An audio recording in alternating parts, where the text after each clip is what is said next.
boa tarde, Minas Gerais. Alô, alô, BH, no ar o Brasil, gente, Minas. O jornal que fala a verdade é Minas em tempo real. Hoje é segunda-feira, dia 17 de dezembro. A partir de agora tem informação e prestação de serviço na sua televisão, aqui na Band.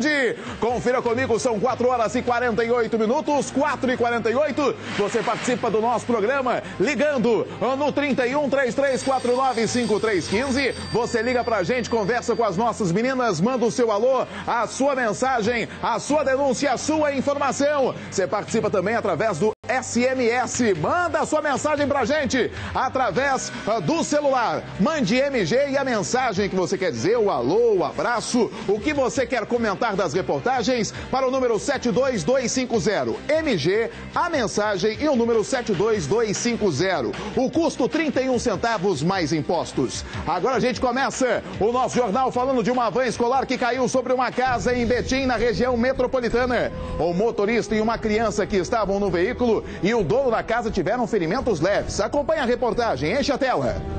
O acidente assustou moradores do bairro Jardim Teresópolis, em Betim, na região metropolitana de Belo Horizonte. Os vizinhos tentavam ver a dimensão dos estragos e saber se algum morador havia sido atingido. A motorista da van iria buscar o segundo estudante quando o veículo teria perdido o freio e invadido a residência. Orlando Lima Pinheiro, de 26 anos, estava em casa na hora do acidente. Ele foi socorrido para o Hospital Regional de Betim com ferimentos na cabeça e nos braços. A mãe de Orlando, Valdineuza Lima, ficou desesperada ao saber do acidente. Quando eu estava na casa da minha mãe, o meu sobrinho chegou desesperado. Tia, corre lá que a van entrou dentro da casa e o pé está sangrando demais. Na hora eu saí doida nessa rua que eu nem prestei atenção em nada, gritando na rua fora.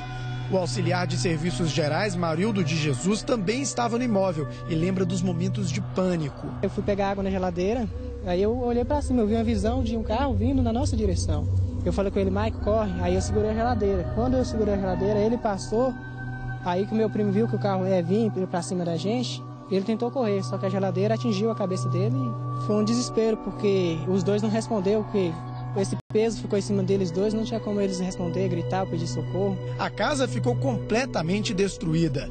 Telhas, geladeira, fogão, tudo foi atingido pela van, que ficou com a frente muito danificada. Foi um estrago total e que, assim, a gente quer ter recompensa mesmo. Porque é difícil demais, é complicado, assim, a gente poder entrar dentro de casa, né, e ver um estrago total, assim, por mais que não seja por intenção da pessoa.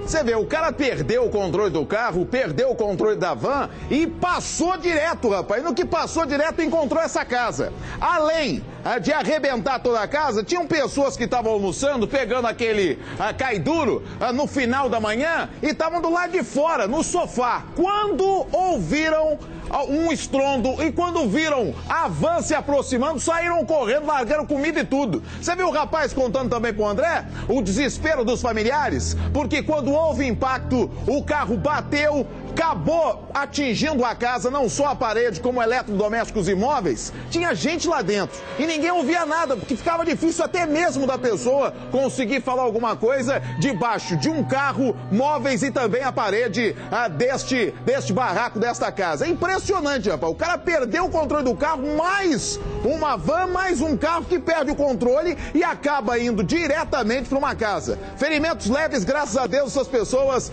depois desse acidente em Betim. E olha, moradores de um condomínio no Barreiro, aqui na capital, levaram um susto tremendo no final de semana. Depois da van, você vai ver que um carro, bicho, saiu da pista e caiu de uma altura de 3 metros sobre o muro de um dos prédios. De acordo com bombeiros, o motorista de 54 anos e uma criança de 2 ficaram presos às ferragens e foram resgatados sem ferimentos graves. Os moradores disseram que essa é a terceira vez que esse tipo de acidente acontece no local.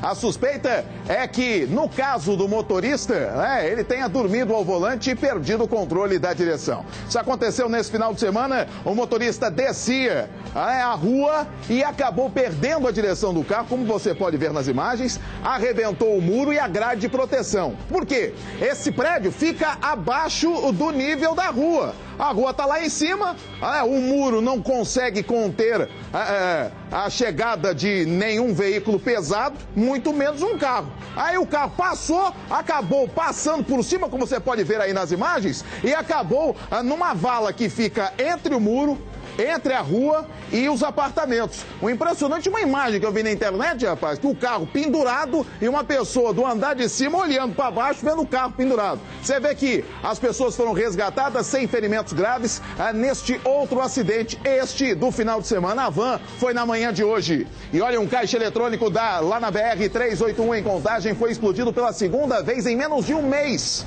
Parte da agência também ficou destruída. Até agora nenhum suspeito foi preso. Veja só, enche a tela.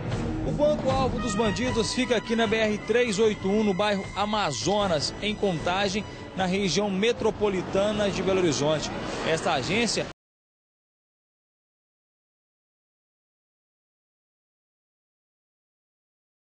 um carro prata, pararam em frente à agência, entraram, colocaram os explosivos.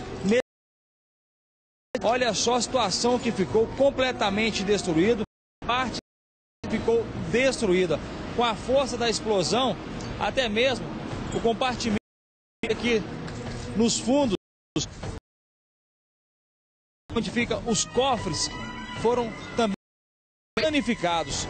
Segundo informações que foram passadas para a Polícia Militar, os bandidos seguiram o sentido Belo Horizonte. Ainda não se sabe o que foi levado da agência. Nesse momento, o pessoal da perícia acaba de chegar aqui para realizar os trabalhos. Como aqui é uma área de jurisdição da Polícia Rodoviária Federal, nós vamos aguardar a presença deles no local, a presença da perícia, Polícia Técnica, para que se faça maiores providências, tome maior providência. Como o banco, como a agência bancária fica numa BR, como falou o policial, eles foram chamados, ligaram para o 190, a polícia foi lá para ver o que realmente aconteceu. No que chegaram, viram que tinham arrebentado tudo para roubar o dinheiro do caixa eletrônico e com isso, a frente, parte da frente aí da agência foi pro Beleléu. E os caras poderiam escolher, eu quero o Bradesco ou o Itaú, porque um fica ao lado do outro. Foram no Bradesco, arrebentaram parte da agência e levaram o dinheiro.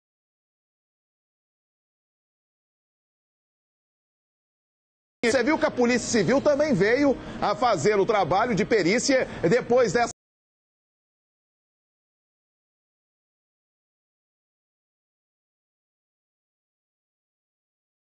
incêndio em um restaurante assustou os moradores no Prado hoje. O fogo começou em uma das chaminés da cozinha. Acompanhe só, enche a tela. Boa tarde, Amaro Neto. Boa tarde aos telespectadores do Brasil Urgente. O incêndio neste restaurante no bairro Prado assustou os moradores e também os comerciantes que passavam pelo local. Nós vamos conversar agora com o Tenente Paulo Henrique Firme, do Corpo de Bombeiros, que fez aí o trabalho. Tenente, o que foi feito para combater aqui o fogo, né? Bem, como havia um pequeno foco na chaminé do restaurante, nós utilizamos os próprios extintores do local e depois fizemos aberturas de ventilação. Para que o incêndio já foi combatido e que não houvesse nenhum dano ao patrimônio do restaurante. Qual foi a causa, né? Parece que foi um problema na ventilação. A gente não pode falar exatamente sobre as causas, né? Parece que havia algum problema na exaustão da fumaça proveniente da churrasqueira. Mas até o proprietário vai fazer a manutenção e vai extinguir esse problema aí pra gente. E agora, o que foi feito? Parece que vocês fizeram aberturas, né, para que a fumaça saia? Isso, fizemos aberturas nas laterais do telhado justamente para que a fumaça saia e não aglomere calor no local. Tenente, o grande mérito dos bombeiros foi chegar extremamente rápido, né? 10 minutos depois do início do incêndio. Com certeza. Quanto antes, né, o nosso tempo de resposta foi excelente, então chegamos, não deixamos que o incêndio se propagasse, então encontramos um pequeno foco que foi logo combatido. Muito obrigado ao Tenente Paulo Henrique Firme, né, que coordenou então esse trabalho aqui por parte do Corpo de Bombeiros. É com você, Amaro.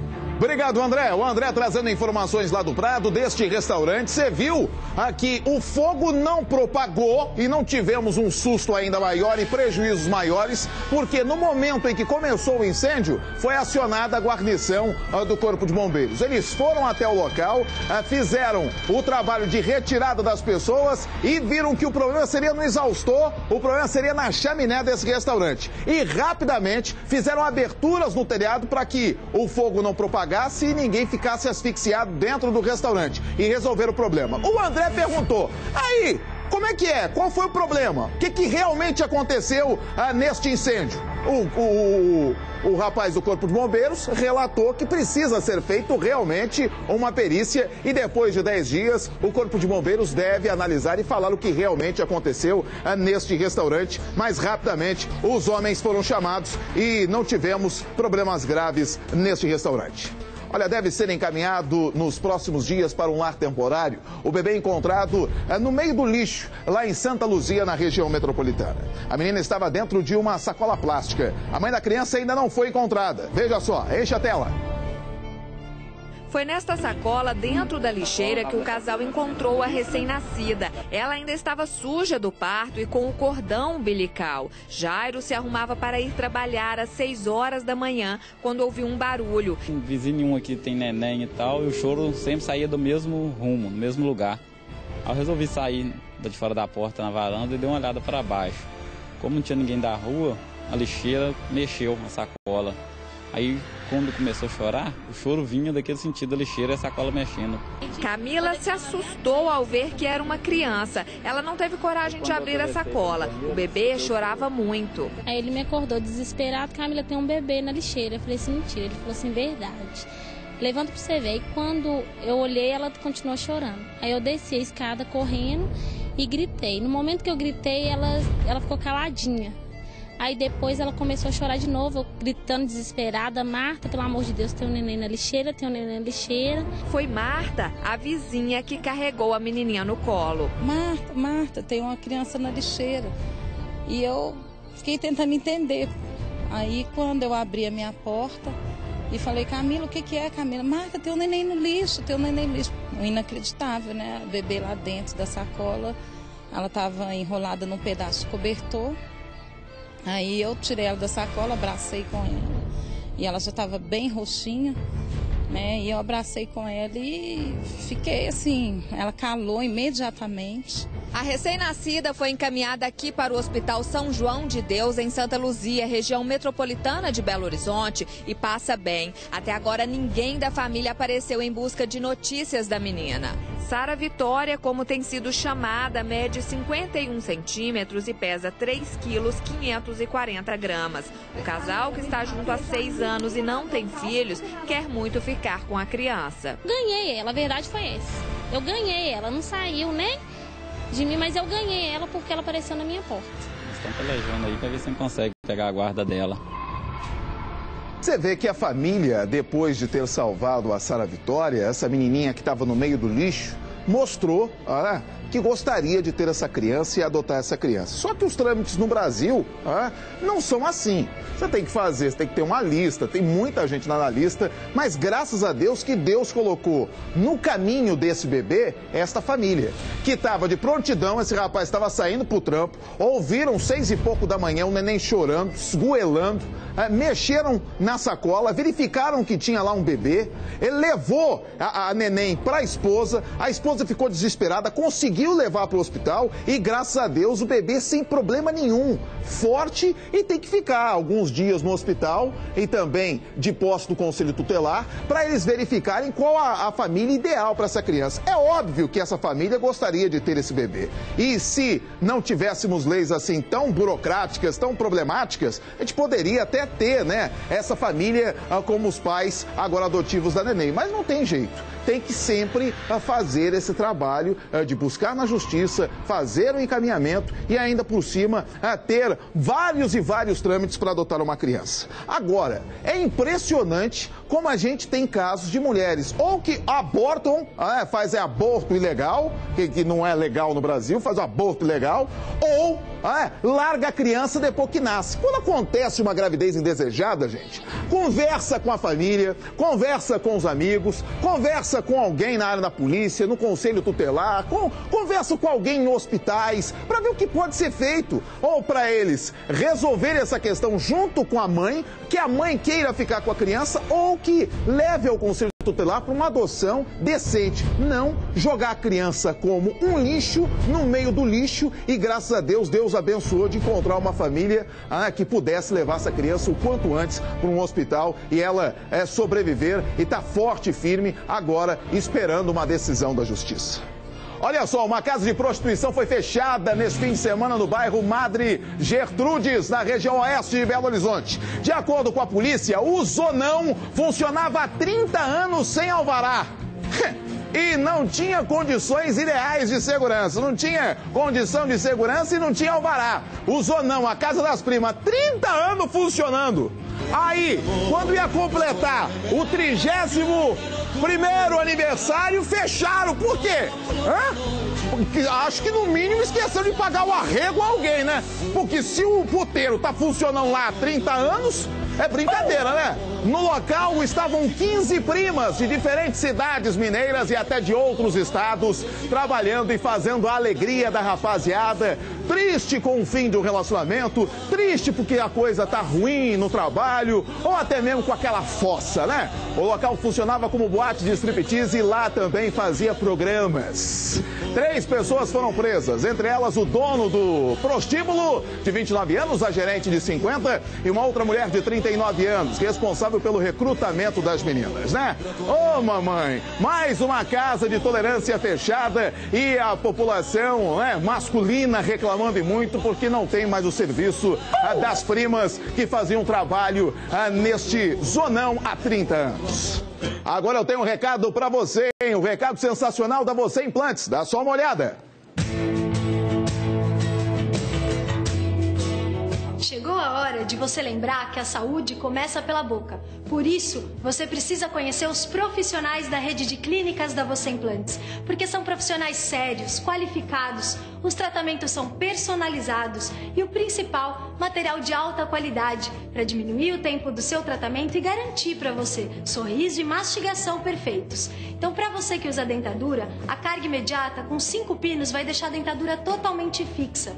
Já para o paciente mais idoso, somente com 2 pinos eu faço a Overdenture, que é uma dentadura de encaixe, pronto. Devolvo para você sua autoestima e o principal, que é a sua qualidade de vida. Só que esse primeiro passo só depende de você, então corre pro telefone, liga agora, aproveita que é um convite para você e para toda a sua família. Eu tenho certeza que eu só vou dar motivos para você sorrir. Não perca tempo, tenha um 2013 com um sorriso lindo e sensacional. Então, ligue a gente uma avaliação. É o 3003-2216. 3003-2216. Você Implantes, aqui você pode sorrir. Participe do nosso Brasil, gente. Mande a sua mensagem pra gente. Mande o seu torpedinho. Olha só, você vai pegar o celular, vai digitar MG e a mensagem, o alô, o abraço, o comentário nas reportagens para o número 72250. Então anotou aí? Pega o seu celular, MG, a mensagem. Eu quero mandar um abraço pro Amar Neto. Aí você coloca 72250, dispara e aí a sua mensagem vem pra gente, tá bom? Eu vou para um rápido intervalo, daqui a pouquinho as informações de Minas Gerais em tempo real na tela da Band. Brasil Urgente.